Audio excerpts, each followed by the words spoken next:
Poor girl found drunk millionaire CEO in the garbage and took him home. But what he did next surprised everyone. The summer rain had stopped hours ago, but the alley behind Murphy's bar still glistened under the streetlights as Emma Walsh made her way home from her second job. At 25, Emma had grown accustomed to walking these quiet streets well past midnight.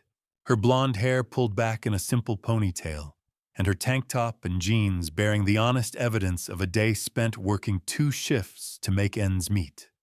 Emma cleaned offices downtown during the day and waited tables at a diner until closing time. Every dollar carefully saved toward her dream of nursing school. She'd learned to see beauty in the late-night city, in the way the lights reflected off wet pavement, and the peaceful silence that settled over the urban landscape when most people were safely home.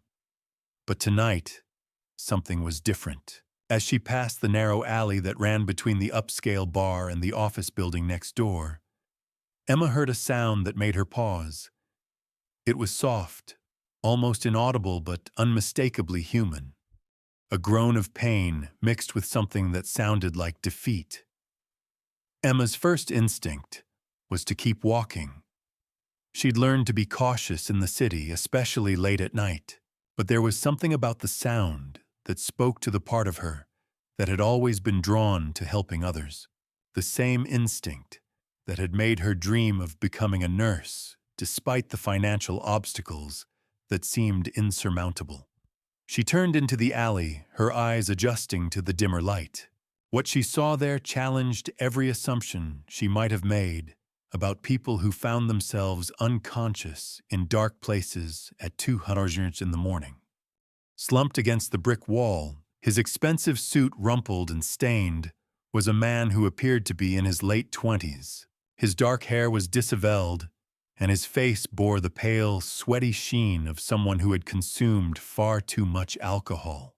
But it was his expression, even in unconsciousness, that caught Emma's attention. There was a profound sadness etched in his features, a pain that seemed to go far deeper than any hangover. Emma knelt beside him, her nursing school dreams having taught her enough basic first aid to recognize that while he was clearly intoxicated, he didn't appear to be in immediate medical danger. His breathing was steady, his color was returning to normal, and there were no obvious signs of injury beyond what appeared to be a bump on his head, possibly from sliding down the wall. "Hey," she said softly, gently shaking his shoulder. "Can you hear me?" The man's eyes fluttered open, struggling to focus on her face. When they did, Emma was struck by their depth, by the intelligence that seemed to persist even through the fog of alcohol. They were the eyes of someone who was running from something, someone who had chosen oblivion as an escape from pain too heavy to carry. "I'm okay," he mumbled, trying to sit up straighter and immediately regretting the movement. "Just need a minute." Emma studied him more carefully. His suit, even wrinkled and stained, was clearly expensive.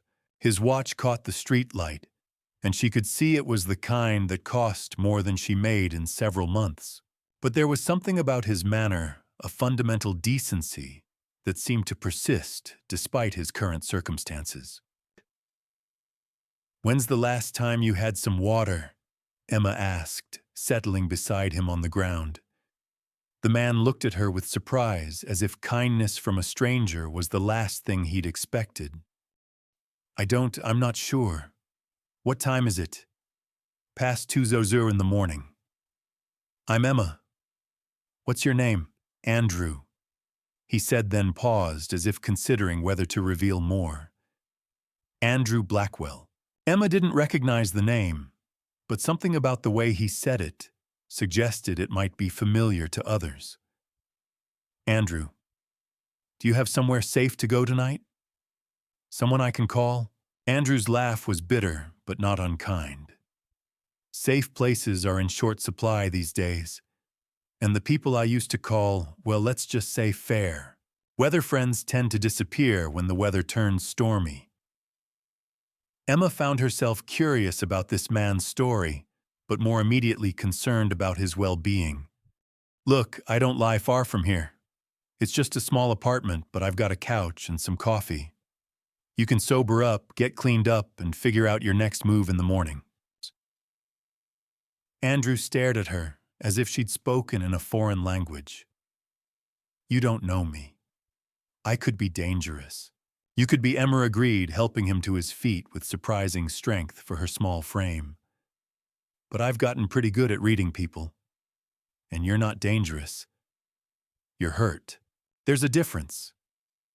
The walk to Emma's apartment took longer than usual.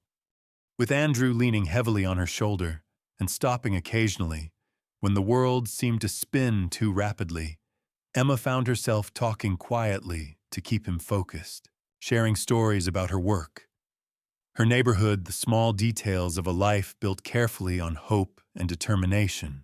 Emma's apartment was exactly what she'd described: small, clean, and filled with a kind of second-hand furniture that spoke of making the best with what you had. But it was warm and safe, and as Andrew collapsed on her modest couch, Emma could see some of the tension leaving his shoulders. Coffee, she offered, already moving toward her tiny kitchen. Emma. Andrew said, his voice clearer now. Why are you helping me? Really? Emma paused in her coffee preparation, considering the question. Seriously? Because when I was 16, my mom had a breakdown. Depression, anxiety, the whole thing. She ended up sleeping in her car for 3 nights before a stranger found her and helped her get back on her feet. That stranger probably saved her life, and definitely saved mine. She resumed making coffee, her movements efficient and purposeful. My mom always told me after that, you never know when you might be the answer to someone's prayer. I figure if someone's sitting alone in an alley at 2:00 in the morning, they probably need all the prayers they can get. As the night progressed and Andrew slowly sobered up, pieces of his story began to emerge. He was indeed wealthy. The CEO of a technology company he'd built from nothing over the past 8 years.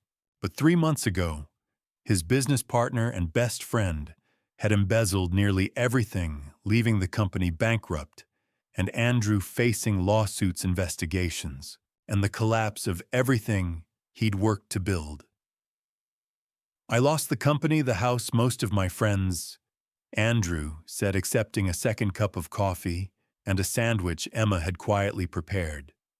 Tonight was supposed to be the night I figured out. Well, what comes next? Emma listened without judgment, recognizing the sound of someone who had reached the end of their rope. And what did you figure out? That whiskey doesn't actually solve problems, Andrew said with a rueful smile, and that sometimes the universe sends exactly the right person at exactly the right moment. As dawn began to filter through Emma's small windows, Andrew had sobered up enough to think clearly. He looked around the apartment with new eyes, noting the nursing textbooks stacked carefully on the coffee table, the acceptance letter from the community college nursing program pinned proudly to the refrigerator, the evidence of a life being built with careful determination despite limited resources. Emma, can I ask you something? Sure. Why nursing school? What made you choose that path? Emma's face lit up with the kind of passion that comes from knowing exactly what you're meant to do.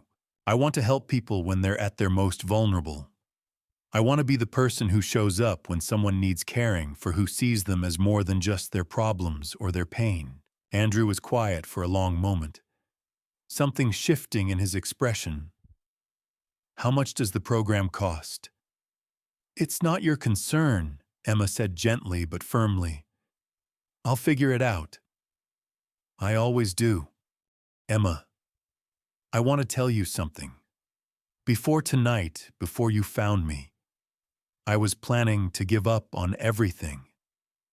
I couldn't see a way forward, couldn't imagine how to rebuild from where I'd fallen. He paused, meeting her eyes, But watching you tonight, seeing how you live, how you choose kindness over caution, hope over cynicism, you've reminded me of something I'd forgotten. What's that? That the most valuable things in life aren't the ones you can put a price tag on. They're the ones you give away freely. 3 weeks later, Emma received a letter that would change everything. It was from the Andrew Blackwell Foundation, informing her that she had been selected for a full scholarship to nursing school, including living expenses and books. The letter was signed simply for someone who understands that healing begins with kindness. Hey, friend. When Emma called the number on the letterhead, she reached Andrew's assistant, who informed her that Mr. Blackwell was unavailable but had left instructions. He had liquidated his remaining personal assets to establish the foundation, which would provide scholarships for students pursuing careers in healthcare and social services. It wasn't until Emma's graduation from nursing school 2 years later that she saw Andrew again. He was in the audience applauding as she walked across the stage to receive her degree. Afterward, he approached her with a smile that held none of the pain she remembered from that night in the alley. "I wanted to see this moment," he said, gesturing toward her diploma, "to see what kindness looks like when it gets the chance to grow." Emma hugged him, tears in her eyes. "Andrew, I can't believe you did all this. The foundation, the scholarship. Emma, you saved more than my life that night. You saved my faith in what life could be. The foundation has helped 37 students so far, all because you showed me that the most important wealth is the kind you share." Andrew had rebuilt his life more slowly, but more thoughtfully, starting a consulting business that helped struggling companies find ethical solutions to their problems. He'd never regained his previous wealth, but he'd found something more valuable, a sense of purpose rooted in service rather than accumulation. Years later, when Emma had become a head nurse at the city's largest hospital, she would often tell her students about the night. She found a stranger in an alley and chose compassion over caution. She would explain that healing isn't just about medical knowledge. It's about seeing the humanity in every person who needs help, regardless of their circumstances. And Andrew, now married to a teacher he'd met through volunteer work, and father to 2 young children, would tell his own version of the story. He would speak of the night a stranger taught him that true wealth isn't measured in what you accumulate and what you're willing to give away when someone needs it most. The Andrew Blackwell Foundation continued to grow, funded not by a single large donation, but by thousands of small contributions from people who believed in second chances and the power of education to transform lives. Its motto, suggested by Emma and approved unanimously by the board, read simply, "You never know when you might be the answer to someone's prayer."